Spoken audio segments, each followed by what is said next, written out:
오늘 우리 시간은 사실 우리 매대 선교사님 선교복을 하셔야 되는데 우리 목회자 좀 설교를 짧게라도 해야 된다 그런 생각이 있어서 짧게 좀 말씀을 좀 드리려고 합니다. 오늘 사실 제목이 메시지라 이렇게 볼 수 있습니다. 백성의 언약과 이방의 빛으로 오신 예수님이시라.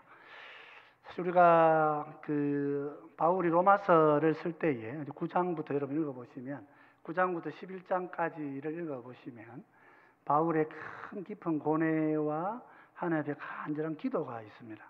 그게 뭐냐면 유대인들을 어떻게 해야 될 것인가 하는 것입니다.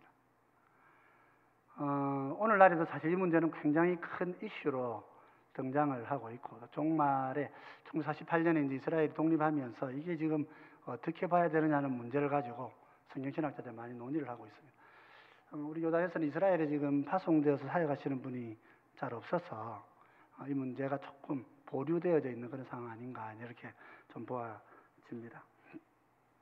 이제 우리가 구약 성경부터 차근차근 이제 성경을 해석을 해가야 됩니다. 그래서 오늘날의 이스라엘을 우리가 어떻게 봐야 되느냐? 루터는 그런 말을 했습니다. 유대인들은 예수님을 죽이고 또 그래 했기 때문에 처음에는 전도를 해야 된다 생각했다가 말년에 루터를 우리가 좀 정상적이라고 보지 않습니다. 정상적으로 보지 않고 조금 정신적으로 조금 이상이 있지 않았을까 이렇게 좀 봐지는데 그때 했던 말이 유대인들에게는 시민권도 주지 말고 그들의 땅도 주지 말고 아무것도 주지 마라. 다 쫓아내라. 죽여야 된다. 이렇게까지 이야기를 했어요. 그래서 히틀러가 그 말을 가지고 이제 600만이라고 하는 유대인을 죽입니다. 그래서 히틀러는 루터의 말이다. 이렇게 얘기했어요. 그래서 유대인들은 자기들도 유럽에 그때 한 1000만 정도 살고 있었는데 600만이 죽었으니까 60%가 죽은 거죠. 엄청나게 많은 유대인들이 생명을 했어요. 그래서 이제 아우슈비츠 이후의 시대, 아우슈비츠 이전과 이후의 시대에 신학에서도 이제 신학 기준을 나누기도 합니다. 독일에서 이제 크게 반성을 하고 유대인들을 좀 우리가 전폭적으로 받아들여야 된다 하는 그런 운동들이 지금 일어나고 있기도 합니다. 지금은 전쟁도 이제 우리가 그런 맥락 가운데서 보고 있는 것입니다. 어쨌든 우리는 구약에서 약속하고 있는 이 예언의 말씀을 어떻게 적용해야 될 것인가. 이제 한 구절 한 구절씩 좀 읽어보면서 이제 우리가 좀 접근을 해가야 됩니다.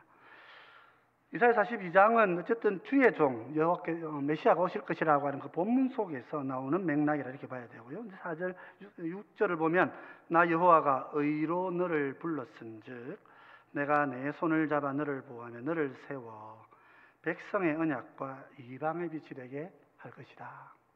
우리 하나님께서 메시아를 이 땅에 보내실 때 그 메시아는 백성의 언약을 세우는 자가 되고 이방의 빛이 될 것이다. 이렇게 말했습니다.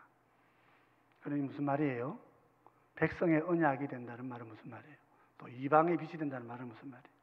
이것은 예수님께서 이 땅에 오셔서 초림의 주가 되시고 재림의 주가 되실 때에 초림과 재림을 함께 봐야 되죠.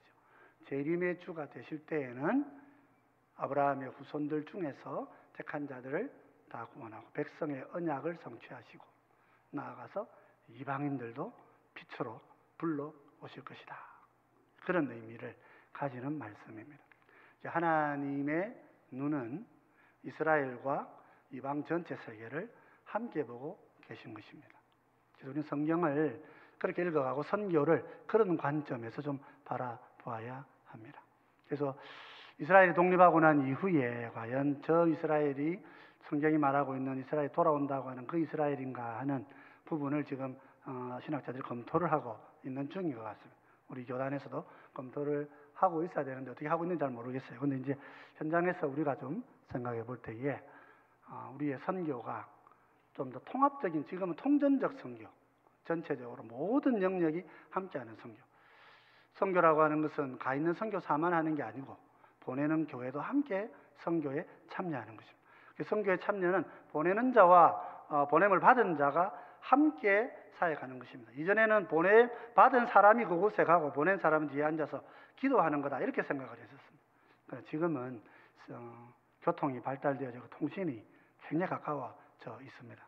그렇기 때문에 지금 여기에서도 얼마든지 현지에 있는 제자들을 기를 수가 있습니다.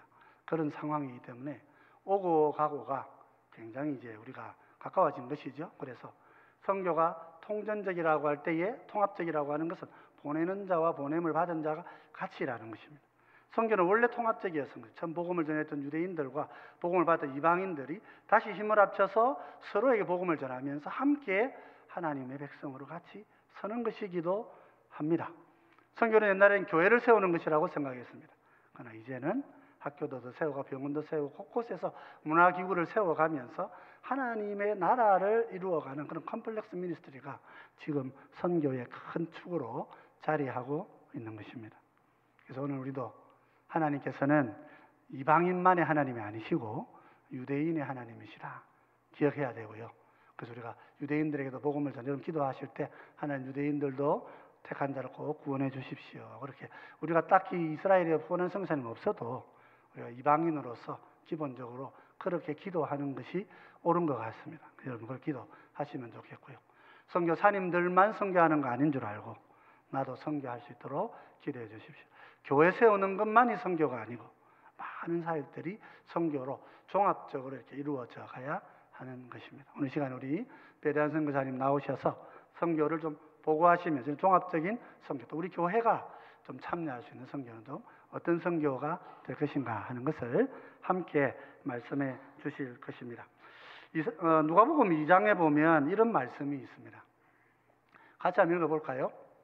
이는 만민 앞에 예비하신 것이요 이방을 비추는 빛이요 주의 백성 이스라엘의 영광이다 하니. 이 말씀이 굉장히 여러분 깊이 마음에 와닿아야 됩니다. 시므온이 어린 아기 예수님을 품에 안고 감격해서 하는 말입니다. 만민 앞에 좀 더 비춰주세요. 만민 앞에 예비하신 것이고 그다음 뭐라 그랬어요? 이방의 빛이시라 그랬어요. 그걸 끝입니까? 아니죠. 주의 백성 이스라엘의 영광입니다. 만민은 이방과 이스라엘을 그렇게 포함하는 말이다.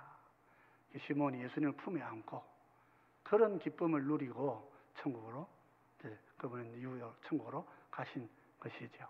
그래서 우리도 그런 마음의 소망을 함께 가지고 종합적인 선교, 성경이 말하는 전체를 볼 수 있는 그런 우리 선교를 이루어 나가는 우리 성도 제일교회가 되시면 좋겠다 싶습니다. 우리 선교사님 나오실 때 여러분도 나오셔서 말씀하실 때 또 많은 은혜 받으시고 내가 할 일은 무엇일까? 까지 또 보시고 또 기도 제목도 함께 나누시는 그런 시간 되시면 좋겠습니다.